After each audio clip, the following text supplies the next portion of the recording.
नमस्कार। हिंदू धर्म विद्या में आप सभी का स्वागत है। Please like, share and subscribe. कहानी हाउसवाइफ की अहमियत। माँ, बेटे और बहू तीनों ही खाने के टेबल पर बैठकर खाना खा रहे थे। खाते समय लड़का अपनी पत्नी को बोला, काजल, तुमने आज भी दाल चावल बनाया। खाना बनाने में तो आलस मत किया करो। तुम बस हाउसवाइफ ही तो हो। तुम घर पर ही तो रहती हो। तुम्हें रसोई घर में कुछ अलग अलग खाना बनाना अच्छा नहीं लगता है क्या? क्यों रोज ही एक तरह का खाना बनाती हो? काजल बोली, आज मैं बनाने वाली थी। मैं आज सूजी की खीर बनाने वाली थी, पर रसोई में सूजी खत्म हो गई। मैंने कल ही ऑर्डर किया था, पर अभी तक आया नहीं। कोई बात नहीं, मैं कल बनाऊंगी। रसोई घर में कुकर की सीटी बजती है और खाने के समय काजल रसोई घर में आती है। रसोई घर से वापस आते वक्त डाइनिंग टेबल पर बैठकर काजल बोली कि मैंने कुकर में आलू डाले हैं। शाम को मैं आलू के वड़े बनाने वाली हूँ। यह सुनकर उसकी सास को भी खुशी हुई। राजेश बोला, अच्छा है, तुम दोनों को तुम्हारी पसंद की चीज बनाने में और खाने में बहुत मजा आता है। ऐसे में दरवाजे की बेल बजी। काजल वापस खाने के टेबल पर से उठी और दरवाजा खोला। डिलीवरी बॉय सूजी लेकर खड़ा था। पार्सल लेकर काजल वापस खाने के टेबल पर खाना खाने के लिए बैठी। तभी माँ बेटे से बोली कि तूने अगर दरवाजा खोला होता तो फिर क्या होता? खाना भी अच्छे से खा नहीं सकती। तो बेटा बोला, सॉरी, मैं उठ नहीं सकता, मुझे ऑफिस जाने के लिए देर हो रही है। फिर रूम में चला जाता है। वो काजल को आवाज देता है, मेरी फाइल मिल नहीं रही है, तुम ढूंढ कर दो काजल। फिर एक बार खाने के टेबल से उठने वाली थी और उसके तरफ जाने वाली थी। तभी सास ने उसे रोका और कहा, छोटा बच्चा नहीं है वो, खाओ तुम खाना। थोड़ी देर बाद रूम से सब काम निपटा के सो जाती है। दूसरे दिन सुबह राजेश उसके बेडरूम में फाइल ढूंढ रहा था और वह फाइल ढूंढने की वजह से बेडरूम पूरा अस्त व्यस्त कर दिया। राजेश अकेले में बड़बड़ा रहा था, इस घर में कभी भी कोई चीज समय पर नहीं मिलती है। इन औरतों को कोई काम नहीं होता, इसलिए दिन भर इधर का सामान उधर करती रहती है। उसके आवाज से काजल वापस उसके रूम में आती है और रूम की बुरी हालत देखकर उसे राजेश पर गुस्सा आता है। वह राजेश को पूछती है, आप क्या कर रहे हो? तभी राजेश बोलता है, मैंने तुम्हें पिछले दिन एक फाइल दी थी, वह कहाँ पर है? काजल तुरंत वह फाइल बाहर निकालती है और वह राजेश को दे देती है। काजल राजेश को कहती है, इतना सारा सामान बिखेरने से पहले मुझे एक बार पूछा तो होता। कितना सामान बिखरा पड़ा है, मैं क्या दिन भर यही काम करती रहूं क्या? उल्टा राजेश काजल पर चिल्ला देता है और बोलता है कि क्या काम रहता है दिन भर तुम्हें? इतना काम भी तुम नहीं कर सकती क्या? दिन भर सिर्फ सोती ही तो रहती हो। माँ के कहने पर हाउसवाइफ से शादी करके बहुत बड़ी भूल की मैंने। ऐसा बोलकर राजेश ऑफिस के लिए निकल गया। पति पत्नी का बोलना माँ के कानों पर पड़ता है, जो राजेश को पता नहीं था। माँ काजल के पास जाती है, तभी काजल रो रही होती है। कोई भी गलती नहीं होते हुए भी राजेश उस पर चिल्लाया। यह उनको पता था। काजल से वह बहुत प्यार करता है, काजल भी उससे बहुत प्यार करती है। सास ने काजल को शांत किया, फिर दोनों ने राजेश को अच्छा सबक सिखाने के लिए प्लान बनाया। दूसरे दिन सुबह राजेश नींद से जागा तो तभी वह काजल को चाय के लिए चिल्ला रहा था। तभी माँ नजदीक के सोफे पर बैठी थी। वह बोलती है, काजल घर पर नहीं है, वह किसी काम के लिए अपने मायके गई है। राजेश फोन निकालता है और काजल को फोन करने लगता है। तभी माँ उसे रोकती है और बोलती है कि फोन मत करो, वह मायके ही तो गई है, 2-3 दिन में आ जाएगी। राजेश फोन रख देता है और माँ को बोलता है कि माँ चाय। तभी माँ बोलती है, हाँ, 2 कप बनाना, मैं भी पीऊंगी। इच्छा ना होते हुए भी राजेश चाय बनाने के लिए रसोई घर में जाता है। माँ सोफे से खड़ी होती है, बेटा राजेश को पुकारती है।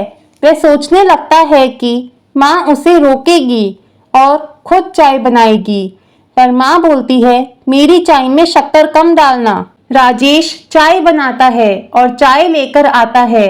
माँ और बेटा दोनों ही चाय पीते हैं। फिर माँ बोली, चाय अच्छी बनाई है पर काजल जैसी नहीं। वो चाय बनाती है तब तुलसी के पत्ते डालती है। उस चाय की तो बात ही अलग होती है बेटा। कोई बात नहीं, अगली बार तुम चाय बनाओगे तब ध्यान में रखना। राजेश उसकी माँ को देखते ही रह जाता है। थोड़ी देर बाद राजेश उसकी माँ को बोलता है, माँ आज मैं मटर पनीर खाना चाहता हूँ। माँ फिर से राजेश की तरफ देखकर बोली, अरे वाह, आज मेरा बेटा मटर पनीर बनाएगा और मुझे खाने के लिए देगा। अच्छा हुआ, बहुत दिनों से मेरा मटर पनीर खाने की इच्छा हो रही थी। तभी राजेश बोला, अरे माँ, मटर पनीर आपको बनाने के लिए कहने वाला था। तभी उसे माँ बोली, नहीं बेटा, मेरे घुटने बहुत दुखते हैं, मैं इतनी देर रसोई में खड़ी नहीं रह सकती। तभी राजेश उसका फोन निकालता है और रेस्टोरेंट से ऑर्डर देने लगता है। तभी माँ उसे रोकती है और बोलती है, मुझे वह होटल का खाना पचता नहीं है, मुझे गैस हो जाती है और तुम मुझे बाहर का खाना खिलाने वाले हो क्या? शायद माँ से प्यार नहीं करते हो तुम। राजेश तभी राजेश खाना बनाने के लिए रसोई घर में जाता है। 1 घंटे बाद खाना तैयार होता है। 2 थाली में खाना लेकर राजेश अपनी माँ के पास आता है। राजेश ने दाल चावल बनाया है। यह माँ देखती है। राजेश को बोली, अरे बेटा, तुम मटर पनीर बनाने वाले थे ना? राजेश बोला कि माँ यह आसान है बनाने के लिए। तभी माँ बोलती है, काजल होती तो आज उसने मुझे मटर पनीर बनाकर खिला दिया होता, पर जाने दो, तुम्हारे हाथों का खाना बना हुआ खाना कहाँ मैं रोज खाती हूँ। ऐसा बोलकर माँ खाना खाने के टेबल पर आकर बैठती है। चल दोनों साथ में खाना खाते हैं। राजेश ने पहला निवाला मुंह में डाला ही था, तब माँ उसे बोली, अरे बेटा, दाल में नमक कम है, जा और नमक लेकर आ। वो खाते खाते उठता है और रसोई घर में से नमक लेकर आता है और माँ को देता है। फिर से खाने के लिए बैठता है। तभी बीच में माँ खांसने लगी और राजेश को बोलती है, अरे बेटा, निवाला गले में अटक गया है, थोड़ा पानी लाना। राजेश फिर खाते खाते उठा और पानी लाने गया। फिर वो पानी माँ को दे देता है। इस सब में राजेश के चेहरे पर गुस्सा स्पष्ट रूप से दिख रहा था। राजेश को अब समझ में आ रहा था कि वह काजल के साथ किस प्रकार बर्ताव कर रहा था, उसे कितना बुरा लगता होगा। वो यह सब खुशी से करती थी। उसके चेहरे पर कभी भी कोई शिकन नहीं दिखी। वह सोचते सोचते खाना खा रहा था। माँ यहीं पर नहीं मानी। खाना होने के बाद माँ राजेश को बर्तन धोने के लिए कहती है और माँ उसके रूम में आराम करने चली जाती है। माँ उसे परेशान करने का कोई मौका नहीं छोड़ती। वो राजेश को बुलाकर चद्दर उड़ाने के लिए कहती है।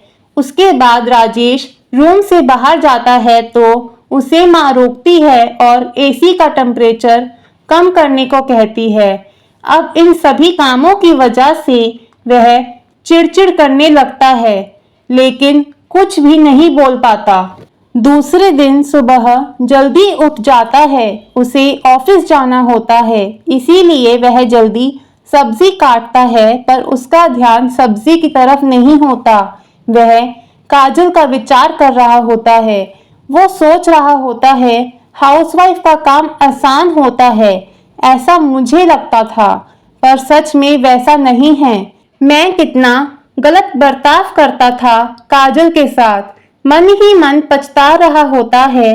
तभी सब्जी काटते समय अपनी उंगली काट लेता है। वह उठकर बेसिन में उंगली धोने के लिए जाता है। ऐसे में काजल उसके पास आती है और हाथ पर पट्टी बांधने लगती है।